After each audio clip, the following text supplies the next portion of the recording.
ये हैं वो गाड़ियां जो 10 से 15 साल तक साथ निभाएंगी और हर महीने सर्विस सेंटर के चक्कर से भी बचाएंगी और सुबह स्टार्ट करते वक्त नखरे नहीं दिखाएंगी। लेकिन सबसे बड़ा ट्विस्ट पता है? भारत में लोग लॉन्ग टर्म कार मांगते जरूर हैं, लेकिन रखते हार्डली 4 साल हैं, सिर्फ 4 साल। मतलब आजकल कुछ लोग मोबाइल से ज्यादा जल्दी कार अपग्रेड कर रहे हैं। इंडिया ब्लू बुक के हिसाब से हमारे देश में बिकने वाली यूज्ड कार्स की एवरेज एज करीब 4 साल है। और ये बहुत शॉकिंग नंबर है, क्योंकि इंडिया की यूज्ड कार मार्केट अब नई कार मार्केट से भी बड़ी हो चुकी है। यानी लोग नई गाड़ी खरीद रहे हैं, 2 सर्विसिंग करा रहे हैं, फिर अचानक एक दिन यूट्यूब पर टॉप 5 फीचर लॉडेड एसयूवीज देख लेते हैं और अगले दिन OLX पर अपनी पुरानी गाड़ी। और ऑनेस्टली कार कंपनीज भी यही चाहती हैं। इसलिए आजकल गाड़ियों में वो सब डाला जा रहा है जो शोरूम में इंप्रेस करे लेकिन लॉन्ग टर्म में स्ट्रेस दे। टाइनी इंजन से रॉकेट वाली पावर निकालो, हर चीज टच स्क्रीन पे डाल दो और सॉफ्टवेयर इतना भरो कि कभी कभी लगता है कार नहीं, विंडोज अपडेट चल रहा है। रिजल्ट? आज की कई मॉडर्न कार्स 5 से 6 साल बाद वैसी फील होने लगती हैं जैसे बजट एंड्रॉयड फोन 2 साल बाद लगता है। Random sensor issue, software bug, screen hang, warning lights का disco dance.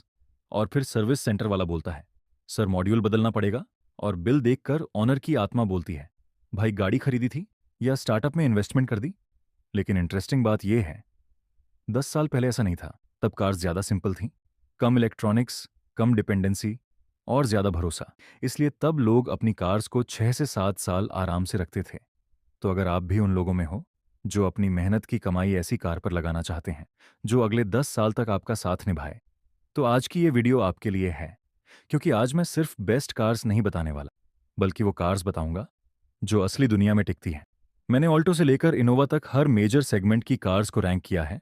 Engine reliability, gear box, durability, body strength, paint quality, electronics reliability, service quality, software dependency, suspension, durability जैसे parameters पर। और आखिर में आपको पता चलेगा कौन सी कार्स सच में लॉन्ग टर्म इन्वेस्टमेंट हैं और कौन सी सिर्फ शोरूम लाइटिंग में अच्छी लगती है। तो चलो शुरू करते हैं सबसे छोटे लेकिन सबसे इंपॉर्टेंट सेगमेंट से, A segment. A segment, Alto, WagonR, Tiago. यहां मुकाबला बेसिकली टाटा वर्सेस मारुति का है। और तीसरे नंबर पर आती है टाटा टियागो। देखो, टियागो का इंजन ओवरऑल रिलायबल है, लेकिन टाटा की सबसे बड़ी ताकत क्या है? इनकी गाड़ियां डोर बंद करते ही फील करवा देती हैं कि हाँ भाई, लोहे की चीज खरीदी है। बॉडी स्ट्रेंथ जेन्युइनली शानदार है, लेकिन प्रॉब्लम शुरू होती है पेंट क्वालिटी और सर्विस एक्सपीरियंस में। रस्टिंग कंप्लेनेंट्स अभी भी देखने को मिलती हैं और कई बार सर्विस सेंटर का एक्सपीरियंस ऐसा होता है कि आदमी एक इशू ठीक कराने जाए और 2 नए इश्यूज कॉम्प्लीमेंट्री लेकर लौटे।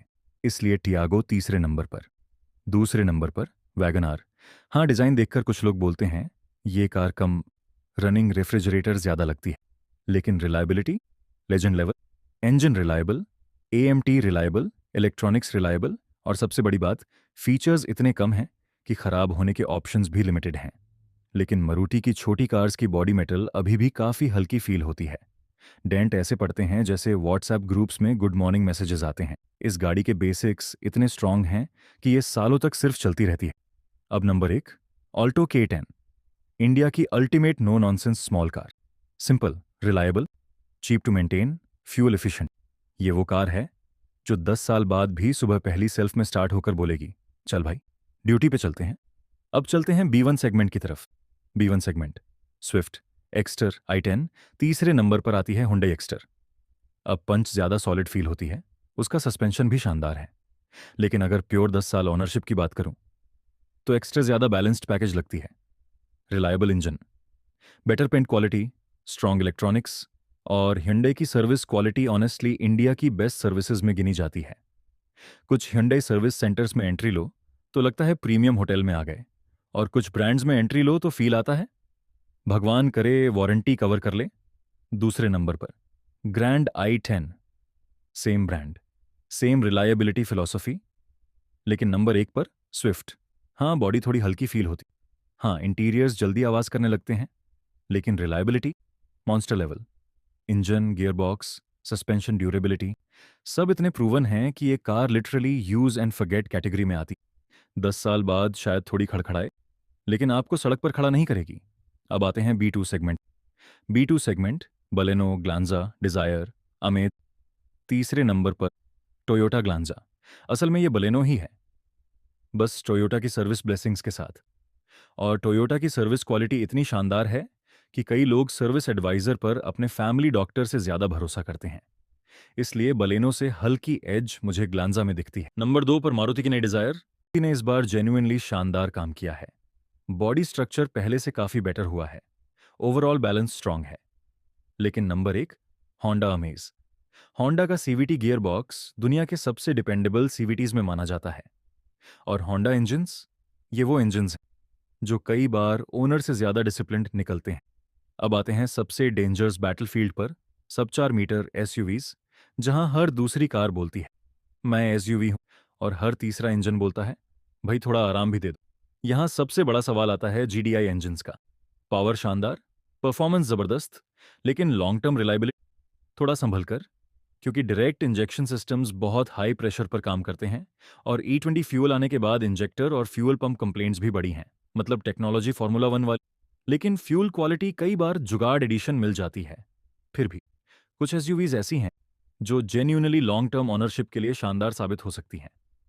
लेकिन वो कौन सी हैं और क्यों ब्रेजा इस सेगमेंट की सबसे टेंशन फ्री एसयूवी बनकर निकलती है? लेकिन प्रॉब्लम यह है कि एसयूवी सेगमेंट में आज सबसे ज्यादा ओवर इंजीनियरिंग हो रही है। छोटे छोटे turbo engines, heavy software dependency, touch controls, ADAS, और ऊपर से 200 सेंसर्स। मतलब कई मॉडर्न एसयूवीज में इंजन से ज्यादा कंप्यूटर्स लगे होते हैं, और यही चीज लॉन्ग टर्म ओनरशिप को रिस्की बनाती है। तो चलो अब पता करते हैं कौन सी एसयूवीज अगले 10 साल तक आपका साथ निभाएंगी और कौन सी वारंटी खत्म होते ही वॉलेट पर हमला शुरू कर सकती है। नंबर 3 पर आती है किया मोटर्स की सोनेट। इसके अंदर जीडीआई रिलेटेड इश्यूज आने के चांसेस हो सकते हैं, लेकिन अगर आप अच्छी फ्यूल क्वालिटी मेंटेन करो, प्रीमियम पेट्रोल इस्तेमाल करो, और पॉसिबल हो तो एथेनॉल फ्री फ्यूल भरो, तो ये एसयूवी जेन्युइनली शानदार पैकेज बन जाती है। Body strength impressive, paint quality solid, और सबसे बड़ी बात, इसका टॉर्क कन्वर्टर गियर बॉक्स।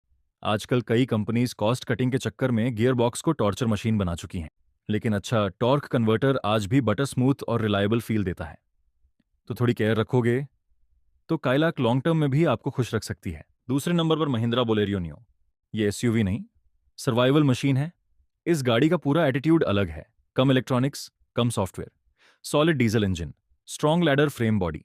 मतलब ये वो गाड़ी है जो खराब सड़क देखकर डरती नहीं, उल्टा सड़क टेंशन में आ जाती है।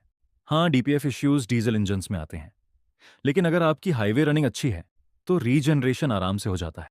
और ऑनेस्टली, जो लोग जेन्युइनली रफ यूसेज करते हैं उनके लिए बोलेरो नियो आज भी सबसे सेंसिबल ऑप्शंस में से एक है।